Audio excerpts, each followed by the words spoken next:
नमस्कार दोस्तों, आपका हमारे channel education point PK for you पे स्वागत है। आज हम ग्रुप डी का पेपर जो 17 सितंबर 2018 को थर्ड शिफ्ट में पूछा गया था, उसका सारा मैथ और साइंस का जो न्यूमेरिकल था उस सारे सवालों को यहाँ रखा गया है, जो कि आने वाले ग्रुप डी तथा एनटीपीसी के एग्ज़ाम में काफ़ी महत्वपूर्ण है। तो आप बारी बारी से एक एक सवाल देखेंगे जो आपके लिए काफ़ी महत्वपूर्ण होगा। तो आइए चलते हैं पहला सवाल की ओर। तो पहला सवाल है cot 4 theta plus cot square theta equal to 3.6। तो बताना है कोसेक पर theta minus cosec square theta का मान कितना होगा। तो आप एक फार्मूला जानते हैं,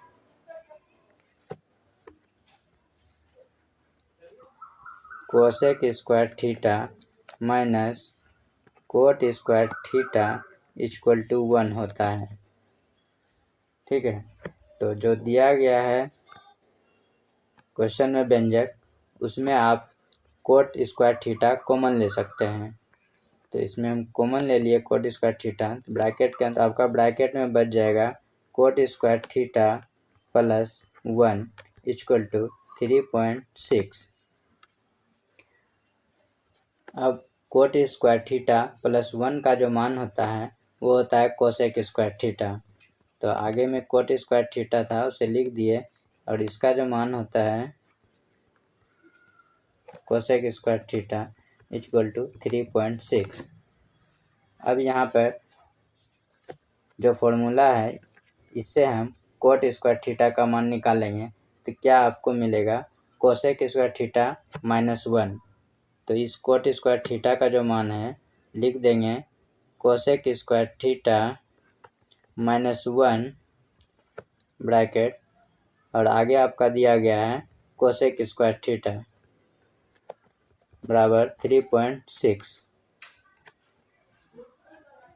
यहाँ मल्टीप्लाई करने के बाद जो आएगा cosec 4 theta minus cosec square theta equal to 3.6। तो आपका आंसर हो जाएगा ऑप्शन ए। हम नेक्स्ट सवाल की ओर। इस सवाल में पूछा गया है 2 का पावर 8 है माइनस 1 है और नीचे √2 पर पावर 12 है। 4 ऑप्शन दिया गया है, इसमें से बताना कौन सा ऑप्शन सही है। तो पहले इसको हम देखेंगे कि कौन सा ऑप्शन की संभावना है। तो आप देखेंगे 2 पर पावर 8 है, तो इसको जब भी मल्टीप्लाई करेंगे तो हमारा एक सम संख्या आएगा, और उसमें एक को जब माइनस करेंगे तो मेरा विषम आएगा। तो आपको ऑप्शन में देखना है कि ऊपर में विषम डिजिट कौन सा है। तो आप देखेंगे ए, बी और सी में विषम है, बाकी डी में सम है। तो ये तो आपका ऑप्शन होगा ही नहीं, तो इसे डी को आप नेगलेक्ट कर दीजिए। अब बच गया ये 3 ऑप्शन में कौन सा हो सकता है। तो 2 के पावर 8 जो होता है वो आपका 256 होता है। आप अगर गुना नहीं कर पाते हैं तो 2 के पावर 4 लिखिए और फिर आगे 2 के पावर 4। तो 2 के पावर 4 16 होता है, 16 × 16 256 आ जाएगा, उसमें से एक माइनस करें तो 255 आएगा। तो 255 कौन सा ऑप्शन में है, ऑप्शन बी में है। तो इसका सही उत्तर हो जाएगा 255/64। आगे चेक नहीं करना है क्योंकि 64 सी में भी ऑप्शन है, बट हम बी से ही पता कर लिए 255 आएगा, तो बी ही उत्तर होगा। नेक्स्ट सवाल, इसमें बोला गया है शाम के 6:51 पर घड़ी में घंटे और सुई के मिनट के सुई के बीच जो कोण बनेगा उसमें से छोटा कोण क्या होगा उसका माप बताना है। तो एंगल निकालने के लिए एक आप फार्मूला याद रख लीजिए, जो कि बहुत ही आसानी होगा। इसका फार्मूला है 30x minus 5.5y equal to theta. जब x जो है हमारा घंटा है और y जो है मिनट है, तो चलिए इस पर मान रखते हैं 30। x के जगह हो जाएगा 6 माइनस 5.5 इंटू y के जगह कितना हो जाएगा आपका 51। और इसको हल करने में जो आएगा वो हमारा एंगल निकलेगा। प्लस और माइनस पर हम ध्यान नहीं देते हैं, बल्कि इसको हल करने के बाद यदि माइनस आता है तो उसको हम प्लस मानकर एंगल बता देते हैं। जिससे यहाँ आएगा 180 माइनस, जब आप इसको मल्टीप्लाई करेंगे के बाद जो है आपका आएगा 280.5।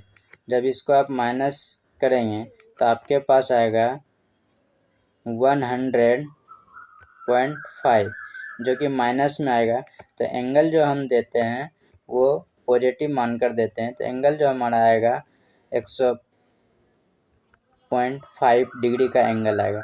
तो यहाँ सवाल में पूछा गया छोटा एंगल बताइए, तो ये खुद एक छोटा एंगल ही आया है, तो उत्तर तो हमारा यही हो जाएगा, ऑप्शन नंबर बी। यदि पूछा होता बड़ा एंगल बताइए, तब आपको 360 में इस 100.5 को घटाकर जवाब देता है। तो आप समझ गए होंगे एंगल कैसे निकालना है। बस इस फॉर्मूला को आप याद रख लीजिए। इस फॉर्मूला से आप किसी भी तरह का घड़ी और मिनट की सुई के बीच का आप एंगल निकाल सकते हैं। चलते हैं नेक्स्ट सवाल की ओर।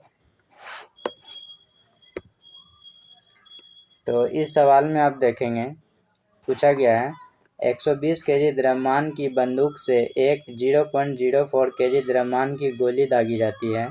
यदि गोली की बंदूक के मुख से निकलने की गति 90 मीटर पर सेकंड है, तो बंदूक की प्रतिघाती गति कितनी होगी। पहले आप इस सवाल में थोड़ा सा आप दिमाग लगाएंगे तो आप देखेंगे कि बंदूक से जब गोली हिट होती है तो पीछे की ओर धक्का लगाती है, उसके बाद गोली आगे की ओर जाती है। अर्थात यहाँ जो है संवेग संरक्षण का सिद्धांत का पालन हो रहा है। ठीक है, तो संवेग संरक्षण में क्या होता है, प्रारंभिक जो संवेग होता है वो बाद के संवेग के इक्वल के बराबर होता है। तो हम मान लेते हैं एक तरफ बंदूक का संवेग है और दूसरी तरफ गोली का है। तो बंदूक के लिए मान लेते हैं, इसके लिए कैपिटल एम ले लेते हैं और कैपिटल भी ले लेते हैं। तो ये हो जाएगा बंदूक के लिए संवेग P बराबर एम भी होता है, तो एम भी ले लिए ये बंदूक के लिए। गोली के लिए ले लेते हैं एम और स्मॉल भी। अब यहाँ पर वैल्यू पुट कर देंगे। बंदूक के लिए मास क्या हो जाएगा आपका 120 केजी। भी कितना हो जाएगा, तो इसमें तो बोला गया बंदूक का निकालना ही है, तो इसको भी रहने देते हैं। आगे है गोली का द्रव्यमान कितना है 0.04 और गोली का वेग कितना है 90 मीटर पर सेकेंड। तो आप जब भी निकालेंगे तो आराम से आप इसे कैंसिल आउट कर लीजिए। यहाँ पे 100 आ जाएगा, यहाँ से ये 0 कट जाएगा और 4 से 120 कट जाएगा आपका 3 बार में, यहाँ 30 हो जाएगा और 9 जो है 3 बार में कट जाएगा, 30 से 10 कट जाएगा। तो आपका जो भी आएगा 3/100 आएगा। ठीक है, तो भी का जो मान आ जाएगा 3 × 10⁻⁻² मीटर पर सेकेंड, यही आपका उत्तर हो जाएगा। तो बंदूक की जो प्रतिघाती स्पीड होगी वह कितनी होगी 3 × 10⁻² मीटर पर सेकेंड। तो ऑप्शन नंबर ए हो जाएगा। चलते हैं नेक्स्ट सवाल की।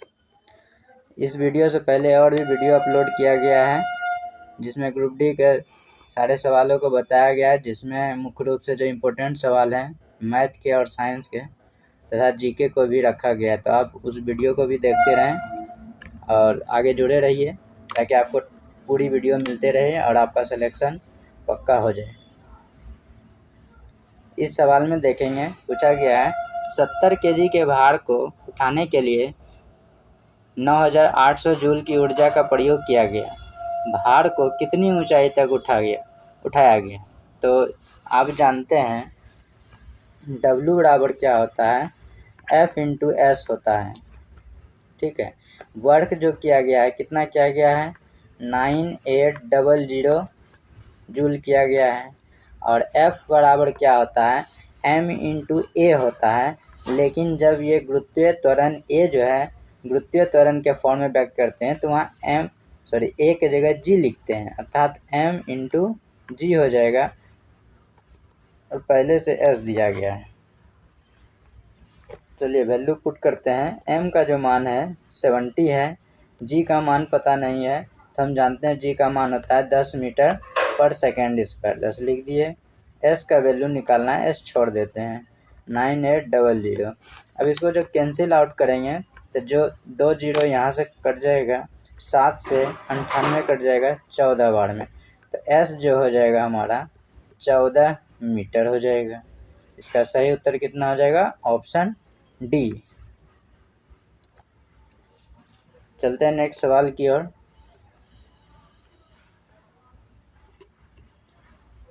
ये सवाल थोड़ा बड़ा है, थोड़ा कैलकुलेटिव भी है। अगर एग्ज़ाम में टाइम मिले तब इस सवाल को बनाइए, ना तो छोड़ दीजिए। ऐसे सवाल तो आसान ही है। तो इस सवाल में आप देखेंगे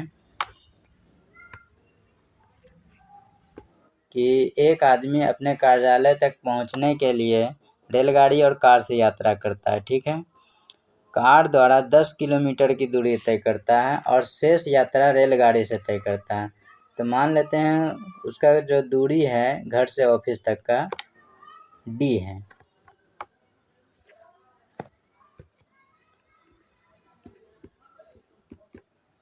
डी है तो इसमें क्या है, कार से 10 किलोमीटर चला और रेल से शेष यात्रा किया, तो ये कुल दूरी है। तो कार का आपका दिया है 10 किलोमीटर, तो रेल से कितना हो जाएगा, डी में 10 घटा देंगे, वो दूरी आपका ट्रेन से तय करेगा। तो बोला क्या, तो वो अपना ऑफिस टी टाइम में पहुंच जाता है। तो चलिए टी टाइम में पहुंच जाता है, तो समय बराबर क्या होता है, दूरी बटा चाल। दूरी कितना दिया है, तो पहले तो वो कार से गया 10 किलोमीटर, 10 किलोमीटर। जब कार से जाता है तो उसकी कार की स्पीड कितनी है, नीचे लाइन में लिखा गया है 40 किलोमीटर, 40 किलोमीटर। और बाकी जो है वो ट्रेन से दूरी करता है, ट्रेन से दूरी तय करता है, तो इसकी स्पीड कितनी हो गई, ट्रेन की 50, जो कि दिया गया है। तो हमारा एक ये समीकरण बन गया। अब दूसरा क्या समीकरण बनेगा, अगली बार बोला गया है रेलगाड़ी की जो चाल है वो विपरीत कर देता है, तब टाइम t प्लस 0.5 लगता है। t प्लस 0.5 जब लगता है तब क्या आता है, वो अपना स्पीड चेंज कर देता है। तो पहले कार का था 10, स्पीड चेंज कर देगा तो हो जाएगा 50, और जब यहाँ पे आएगा तो हो जाएगा कितना, 40। ये हमारा समीकरण 2 बन गया। जब आप इसको हल करेंगे तो डी का मान आएगा आपका 120 किलोमीटर। आप इसको आप आराम से बना सकते हैं, बस सॉल्यूशन है, आप हल कर लीजिए। चलते हैं नेक्स्ट सवाल की ओर। इस सवाल में आप देखेंगे 3 टंकी दिया गया है जो कि बारी बारी से भरता है। एक 8 घंटे में भर लेता है, और दूसरा 5 घंटे में भर लेता है, और तीसरा जो है 3.2 घंटे में खाली कर देता है। तो बताना है कि जब टंकी पूरा खाली है तो पूरा टंकी कितने समय भर जाएगा। तो आसान सवाल है, इसे आप बटे के रूप में भी लिखकर बना सकते हैं। तो 1/5 प्लस 1/8, चूँकि खाली कर रहा है तो इसलिए माइनस हो जाएगा 1/3.2। जब इस पॉइंट को उड़ाएंगे तो आपका 10 आ जाएगा ऊपर। जब इसको कैंसिल आउट करेंगे तो 5 आएगा, 16 आएगा। तो इसका एलसीएम जो हमारा हो जाएगा 80 हो जाएगा एलसीएम, 16 हो जाएगा, 10 हो जाएगा, 16 × 25 25 हो जाएगा माइनस। तो आपको इसमें माइनस करना है, तो कितना बचेगा, 1/80, अर्थात 80 आवर, 80 घंटा लगेगा। तो 80 घंटा को आप जब तोड़ेंगे तो कितना दिन लगेगा, एक दिन में 24 घंटा होता है, तो 24 या 72 प्लस 8, मतलब 3 दिन 8 घंटा हो जाएगा। तो इसका सही उत्तर हो जाएगा ऑप्शन डी। चलते हैं नेक्स्ट सवाल की ओर। इस सवाल में देखेंगे पूछा गया है sin 5 minus cos 5 equal to 0, तो sin 4 5 plus cos 4 5 plus tan square 5 का मान कितना होगा। तो आसान सवाल है। तो जो दिया गया व्यंजक है उसको हम पहले लिख लेते हैं। ये दिया गया है sine phi minus cos phi. इसको जब राइट हैंड ले जाएंगे तो क्या बनेगा, इक्वल टू के पास कोस फाई चला जाएगा। अब देखिए ये तभी इक्वल होगा जब फाई का जो मान है 45 डिग्री हो, तभी ये इक्वेशन बैलेंस रहेगा। तो चलिए अब 45 डिग्री का मान जो पूछा गया सवाल है उसमें हम पुट कर देते हैं। तो साइन 45 की जगह 45 रखेंगे तो कितना मान आएगा, साइन 45 का मान होता है 1/√2, इस पर पावर चल जाएगा 4, प्लस कोस 45 का मान रखना है तो कोस 45 का मान होता है 1/√2, इस पर पावर 4 हो जाएगा, प्लस टेन 45 का मान होता है 1, इस पर स्क्वायर है। चलिए इसको हल करेंगे, यहाँ से आपका कितना मिल जाएगा 1/4 मिलेगा, प्लस 1/4 यहाँ से मिल जाएगा, यहाँ से 1 मिलेगा। तो आपका कितना हो जाएगा 1/4 प्लस 1/4 आधा और 1 कितना हो गया 1.5 कौन सा ऑप्शन में है, तो ऑप्शन नंबर बी में है। इसका सही उत्तर बी हो जाएगा। नेक्स्ट, इसमें कहा गया है कुछ काम पूरा करने के लिए ए और बी द्वारा आवश्यक दिनों का अनुपात 3:5 है। दिन का अनुपात दिया है, यहाँ ए है और यहाँ बी है, 3 और 5 का अनुपात दिया है, ये क्या है दिन है। ठीक है, तो क्षमता अगर निकालना हो तो इसको रिवर्स कर देते हैं, 5 इधर आ जाएगा 3 इधर आ जाएगा। बोला कि उन्हें काम पूरा करने में 5.5/40 दिन लगता है। अब देखिए कि ए का क्षमता 5 हो गया ए का, बी का क्षमता 3 हो गया। कुल क्षमता अगर निकालना हो तो कितना हो जाएगा कुल क्षमता, ये दोनों का तो जोड़ देंगे, 5 और 3 कितना हो जाएगा 8 हो जाएगा। अब 8 क्षमता मिलकर काम करता है तो 5.5/8 दिन लगता है। तो पूरा काम का कितना यूनिट हो गया, तो टोटल यूनिट काम कितना हो गया, टोटल वर्क आपका कितना हो गया, तो 8 इंटू 8×5 = 5 45/8 हो गया, अर्थात आपका टोटल काम जो है 45 यूनिट हो गया।